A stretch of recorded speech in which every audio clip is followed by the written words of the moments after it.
Hello, जय हिंद दोस्तों। स्वागत है आपका आपके अपने YouTube channel technical with SS में।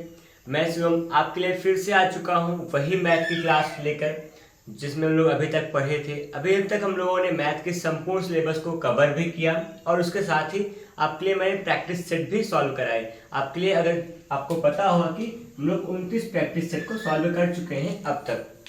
29 प्रैक्टिस सेटों में लगभग हर प्रैक्टिस सेट में 10 प्रश्न करने का प्रयास किया। लगभग 10-15, किसी किसी में 15 भी हुआ है।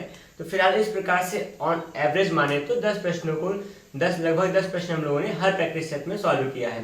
तो लगभग अगर कहा जाए तो 290 प्रश्नों का हम लोगों ने अभी तक यहाँ पे सॉल्व कर चुके हैं। अगर यहाँ पे आपके CITES एंट्रेंस एग्जाम की बात की जाए तो यहाँ पे 15, 16, 17, 18, 20 के आसपास प्रश्न आया करते हैं। जो नॉन टेक्निकल का पोर्शन होता है उसमें जो होता है उसमें आपका पूरा यहाँ पर 25 प्रश्न होगा, 25 प्रश्न रहेगा। 25 प्रश्न में आपके पास मैथ का भी होता है और फिर क्या होगा उसी में रीजनिंग के लिए भी हुआ करता है जगह। ठीक है, तो और जो मैथ का होगा वो थोड़ा ज़्यादा होता है, रीजनिंग के थोड़ा कम क्वेश्चन रहा करते हैं। तो यहाँ पे जो मैथ का वेटेज है फिलहाल रीजनिंग के तुलना में ज़्यादा होगा, इसलिए थोड़ा सा हमको मैथ पे कंसंट्रेशन बनाए रखना होगा, क्योंकि मैथ जो होगा हमको नॉन टेक्निकल में नंबर ज़्यादा दे सकता है, देता है, ये श्योर सी बात है। नंबर क्वेश्चन ज़्यादा होंगे तो नंबर हमको ज़्यादा यहीं से मिलने वाला है। फिलहाल कोई दिक्कत नहीं, हमको पूरे 100 में से लड़ना होता है, किसी एक पार्टिकुलर पार्ट से नहीं।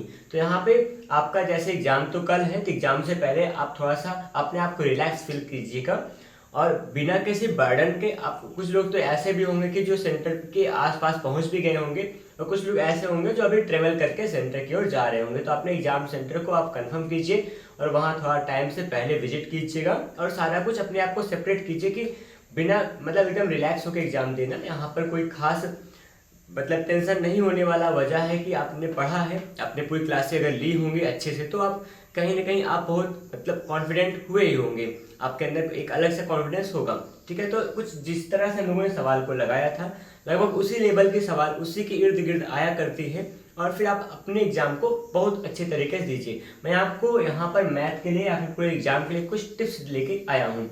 जैसे कि क्या होगा कि आप यहाँ पर दो काम कर सकते हैं। यहाँ पे आपके पास टेक्निकल का होगा, पहला तो होगा, और एक होगा नॉन टेक्निकल का। एक तो आपके पास टेक्निकल क्वेश्चन रहेंगे, दूसरे नॉन टेक्निकल के क्वेश्चन रहेंगे। टेक्निकल का जो वेटेज होगा वो 75 होगा, 75% होगा, 75 क्वेश्चन होगा, और जो नॉन टेक्निकल होगा उसका 25% क्वेश्चन रहा करता है। तो नॉन टेक्निकल का जो 25 क्वेश्चन रहेगा उसमें आपके लिए क्या होगा, आपका मैथ भी होगा और फिर क्या होगा, आपका रीजनिंग भी रहेगा।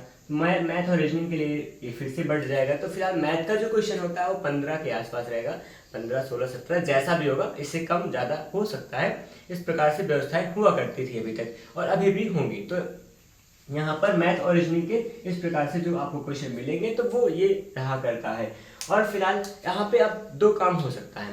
एक काम तो ये कि आप हो सके कि आप पहले टेक्निकल को सॉल्व करेंगे। कुछ लोग ऐसे भी होंगे जो टेक्निकल क्वेश्चन को पहले अटेम्प्ट करेंगे और नॉन टेक्निकल को बाद में करेंगे, या फिर कुछ लोग ऐसे भी होंगे जो नॉन टेक्निकल को पहले सॉल्व कर लेंगे क्योंकि थोड़ा हल्का टाइम टेकन हो सकता है, और फिर टेक्निकल को बाद में अलग से हल करेंगे। तो यहाँ पे दोनों ऑप्शन सही होगा फिलहाल। लेकिन मेरा एक सुझाव है कि सब लोग सही हो, मेरा एक सुझाव यह है कि आप टेक्निकल क्वेश्चन को पहले अटेम्प्ट कीजिएगा।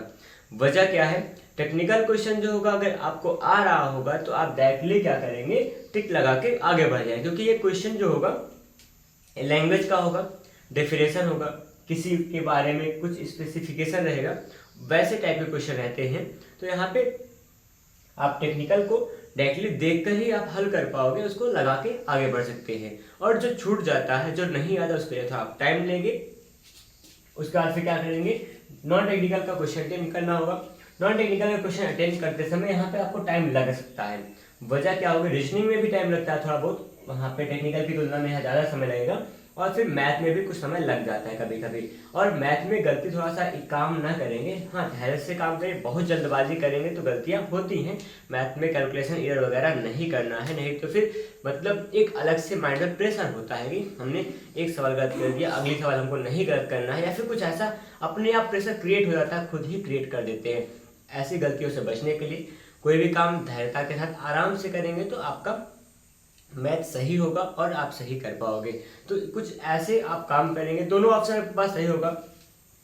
कैसा, आप चाहे तो नॉन टेक्निकल को पहले सॉल्व करें, लेकिन टाइम का मैनेजमेंट थोड़ा ठीक से करिएगा, और चाहे तो क्या करें टेक्निकल का करें। आपके पास फिलहाल 2 घंटे रहेंगे, 100 प्रश्न के लिए आपके पास 120 मिनट रहेगा। तो आप चाहो तो आज मतलब कि 1 घंटे में आप चाहे तो यहाँ 75 प्रश्न कर सकते हैं टेक्निकल का 75 प्रश्न क्या होगा आप 1 घंटे में बड़े आराम से कर सकते हैं। और अगले जो आधा घंटा मिलेगा उसमें आप यहाँ 25 प्रश्न को कर सकते हैं नॉन टेक्निकल का।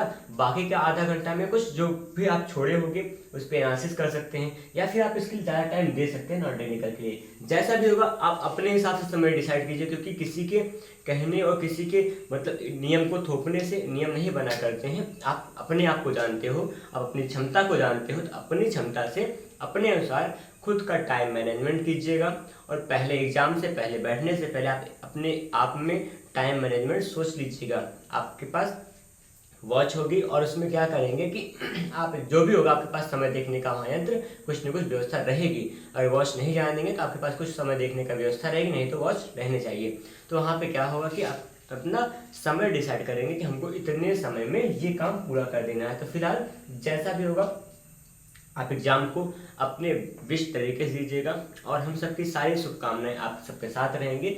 आप सब एग्ज़ाम देने के बाद आएंगे और चैनल पे रिव्यू देंगे कि आपका एग्ज़ाम कैसा था। फिलहाल आपके लिए मैंने वहाँ पे टेलीग्राम पे ग्रुप भी बनाया है, टेक्निकल विद एसएस नाम से ही है। कुछ लोग ग्रुप में जुड़े होंगे, जो नहीं जुड़े होंगे इसी वीडियो के लिंक में मैं इसी वीडियो के डिस्क्रिप्शन में मैं लिंक दे दूंगा उस ग्रुप का। तो ग्रुप में जुड़ जाएंगे तो इससे एक थोड़ा सा कम्युनिकेशन होता रहेगा, हम सबका एक जुड़ाव रहेगा, कि लगाव बना रहेगा, जिससे कोई भी दिक्कत इन फ्यूचर होती है आपको एग्ज़ाम देने के बाद एडमिशन में या फिर काउंसलिंग में कोई भी कॉलेज के चूज में, तो कोई भी दिक्कत होगी तो हम लोग उसके लिए हेल्प कर सकेंगे।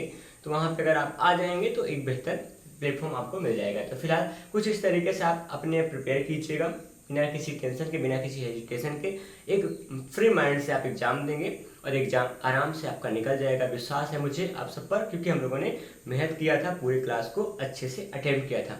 फिलहाल चलते हैं, आप लोग अपने एग्ज़ाम के लिए अच्छे से तैयार करके बढ़िया से एग्ज़ाम अपने कॉन्फिडेंस से दीजिएगा, और फिर मिलते हैं एग्ज़ाम के बाद। और आइएगा, आप चैनल पे विजिट जरूर कीजिएगा, और एग्ज़ाम के बारे में क्या अनुभव रहा आपका वो आप ज़रूर बताओगे। आप चाहे चैनल पे आएंगे या फिर आप वहाँ पे आ सकते हैं टेलीग्राम ग्रुप में आके, वहाँ पे एग्ज़ाम के बारे में सारा हाल बता सकते हैं, मैथ का, रीजनिंग का, या फिर टेक्निकल का कैसा क्वेश्चन आपका रहा था, आपने किस प्रकार अटेम्प्ट किया है।